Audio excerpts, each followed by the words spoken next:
যিনি প্রাক্তন প্রধানমন্ত্রী শেখ হাসিনা জবের থেকে উনি ওখান থেকে চলে এসছেন এবং যেভাবে ওনাকে ওখান থেকে বাধ্য হয়ে ওনাকে যে বাংলাদেশ ত্যাগ করতে হলো আমরা সবাই জানি।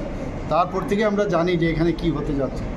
সমস্ত ওই জায়গার যত উগ্রপন্থী ছিল, জেল থেকে চুর ডাকাত মানে বিভিন্ন ক্রাইমের সাথে যুক্ত, তারা দেখলাম মানে তালা খুলে দিয়েছে জেলে।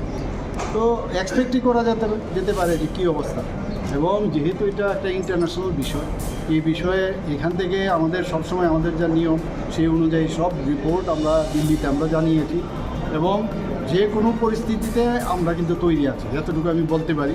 কিছুদিন আগেও এখানে আমরা যে প্রোগ্রাম করেছিলাম, এখানে আর্মির এখন যে ওনারাও ছিলেন সেখানে, তো আমাদের তরফ থেকে আমরা বর্ডার এবং আমাদের নিরাপত্তার দিক দিয়ে আমরা সেটা আমরা অত্যন্ত শক্তিশালী এবং যা করার আমাদের মাননীয় প্রধানমন্ত্রী যে আছেন সেখান থেকে ওনার নেতৃত্বে আমাদের যে ক্যাবিনেট আছে সেন্ট্রালে, ওনার নিশ্চয়ই এই বিষয়গুলো অবগত আছে এবং যা করার তাই করবে, সময়ের কথা বলছে।